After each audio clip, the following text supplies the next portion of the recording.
if I had to teach somebody how to squat and deadlift from scratch, I'm talking about somebody that's never done any athletic exercise, never played any sports in the past, like a complete beginner to human movement with a barbell, essentially. Anything like that, if somebody gave me a person like that, I think the best approach for me to take to teach this person to squat and deadlift is to use these two exercises: block pulls and box squats. I think these two exercises are the best to teach somebody how to move efficiently in those movement patterns, in those exercises.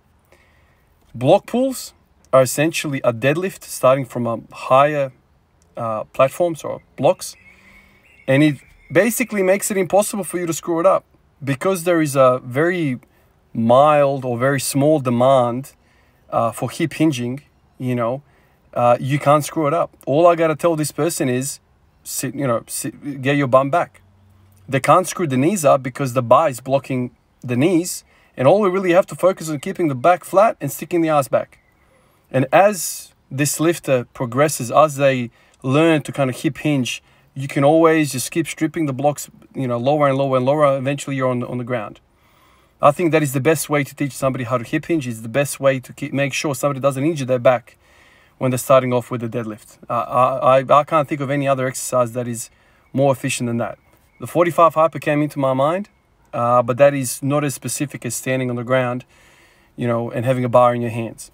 The 45 hyper is an excellent exercise, but if we're talking about teaching somebody how to deadlift, I think block pulls are by far the most effective and the easiest exercise and the least amount of risk involved, because the bar doesn't start so low and there is basically no risk of them rounding their back. As long as the weight used is appropriate for the lifter, obviously you start slow, the lower back is going to be safe because the hamstrings are not going to be asked to go into an advanced, stretched position, which is going to maybe call in for lower back or lumbar spine flexion. That's basically the biggest enemy when it comes to teaching somebody how to deadlift, is to hip hinge and not use their back, not use their lower back rounding. Block pulls are the best. And then when it comes to squatting, I think box squatting, same type of thing. Sit on a very high box, and as the days progress, you keep stripping the box lower and lower and lower, and you teach somebody how to squat that way. It came to me, as I was going through the block pulls today. I started thinking about these things, and I started thinking about how much benefit I'm finding in these exercises, let alone somebody that's starting out. So it's one of those exercises that I think is time tested. If you listen to the West Side Boys and many, many, many others, they rave on about the box squats. It's probably the most underappreciated exercise out there, and I am freaking one of those guys. For years, I used to look at that and think to myself, what a mockery that is. I never allowed myself to think along the lines of what it's actually doing. Decreasing range of motion, training. A decreased range of motion has a very valuable spot in your training life. I think box squats, block pulls, pin presses, these types of things challenge you to create force, to create tension at awkward positions. And these awkward positions, once mastered, will carry over to your thing, man. As long as you don't deviate too far.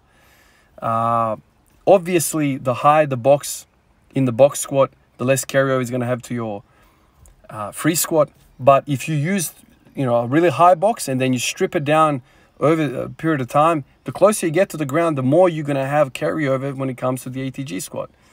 Same thing with the deadlift. You keep on stripping those things until you kind of find that, optimal range of motion. I really think that is the best way to go about it.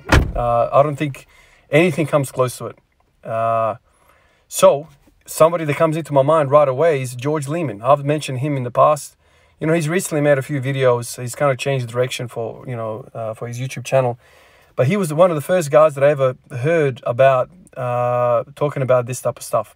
Progressive range of motion, or PROM deadlifting. I think it was called PROM deadlift program. So PROM as in progressive range of motion training. It was, something the first time I ever heard anybody talk about. So literally the guy would say, start with, rack pulls, essentially. I think he was using rack pulls. He wasn't using block pulls. So rack pulls, I reckon he started his athletes even above the knee rack pulls. So load up some stupid, number and just start from there. You keep on whacking it off, from like a really high, I don't even know. I don't think it was like mid-thigh, but like closer to the knee. And as you go down, you try and maintain the same weight that you're using. Obviously, it gets really, really hard around the knee, and as you start kind of descending there. But I don't know what the structure of the program was, but I guess each, pin, each level of the pins would be a certain amount of time. And then eventually get to the ground, and it would carry over. And now that I've kind of shifted my thinking to, I'm weak in the mid-range, not on the ground. Now I'm thinking to myself, man, that's exactly what I would benefit from. Getting stupidly strong in that mid-range, and then eventually, because I squat so much, once you introduce that leg drive, when you're on the ground, bang, it comes up. This is kind of the thinking I'm thinking.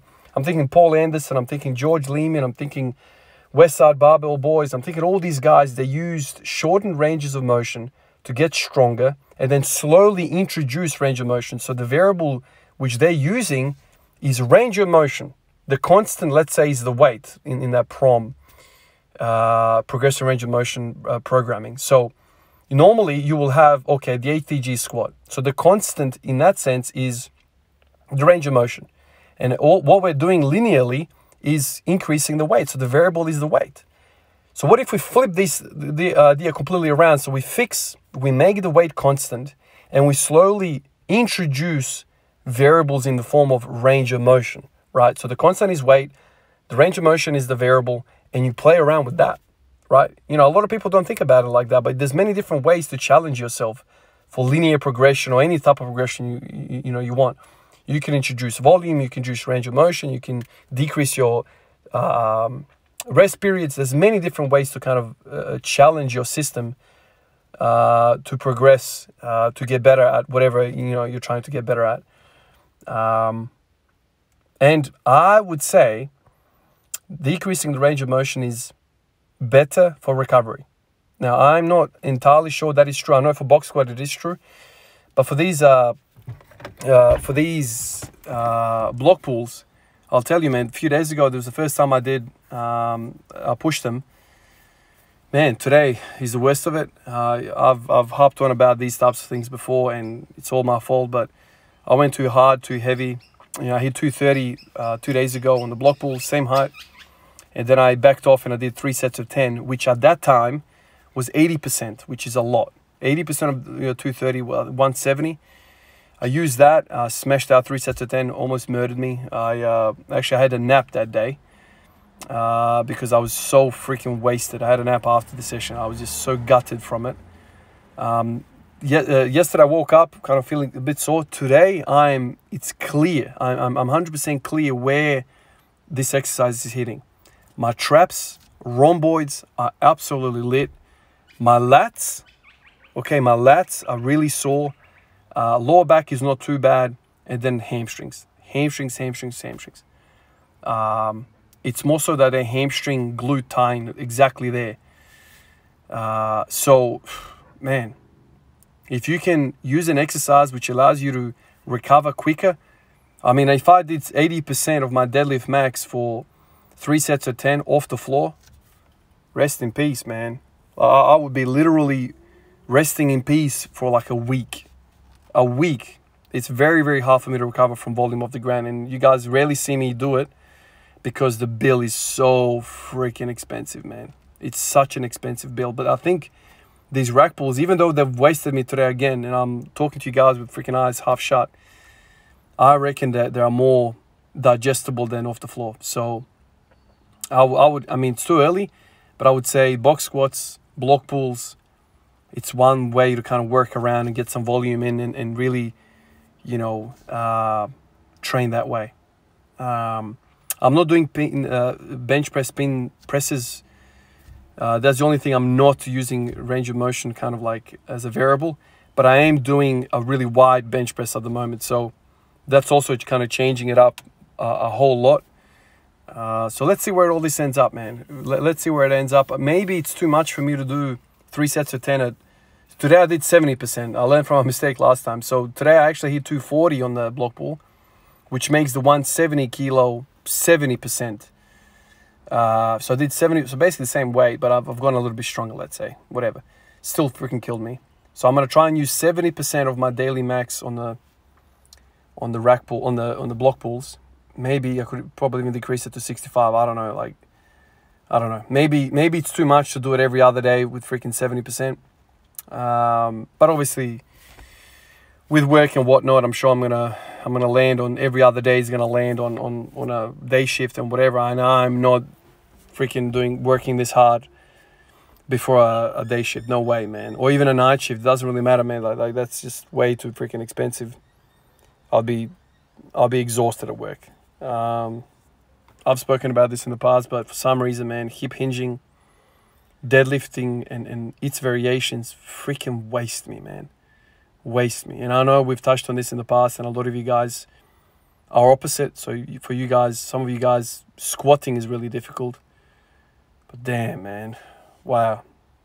It's just that breaking off the freaking floor or blocks or whatever, that initial tension, you know, that you need to produce to get it off the freaking platform. Oh my Lord, it's just, I literally feel like the lights in my head, you know, are dimming. You know, it's almost like, you know, when there's like a power shortage supply to the house and the lights kind of dim.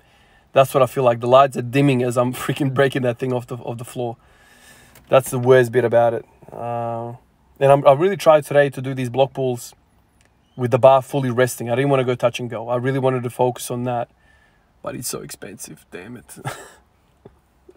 It's so freaking expensive. But anyway, I'll persist. Persist with this weakness training. You know, short range of motion training, box squats, block pulls, wide bench. And you guys saw me at the start of this workout also doing some weighted sit-ups. The reason for that is hernia prevention, essentially. You guys know a few months ago I did a whole lot of back extensions, 45 hypers, that kind of thing. And I started getting really bad anterior pelvic tilt, really, really bad anterior pelvic tilt. And I had to kind of spend like a whole week of going berserk on ab training and, you know, that hot feeling that I was kind of getting in the groin and kind of like, you know, it's almost like a hernia, threatening hernia. I don't know if you guys have ever felt that. But that's definitely what's happening there. The abdominal wall was getting too tired. You know, so out of position the pelvis was that it was just taxing me too much. So don't want to go there again. Lots of these block pulls are going to obviously hit the posterior chain like crazy. A lot of lower back. And so that lower cross syndrome where you have weak abs for the lower back and you do a lot of squatting and you have, you know, hardcore hip flexors and not enough strength in the hamstrings, it kind of throws you out. So when I was doing the deficit deadlifts and the 45 hypers, they were kind of pulling me in that anterior pelvic tilt. So I wonder, with this decreased range of motion, whether the block pulls are maybe favoring more of a posterior tilt. I don't know. We'll see how it goes, but I'll keep the weighted sit-ups in the game for a little while just to see how it all kind of progresses. But that's basically, that was the session. Basically, the whole session today was the block pulls. After that, I was spent. I couldn't freaking squat at all, man. Like, you guys saw me there. I did 140, barely got it up, which probably tells you that the muscles that you're using in the block pulls are exactly the same muscles they're using in the squat. So it should carry over. Appreciate all of you guys. Special thanks to the fellas on the screen. Like always, guys, I appreciate you, and I'll see you in the comments, Discord, Instagram. I'll see you guys everywhere. Peace out.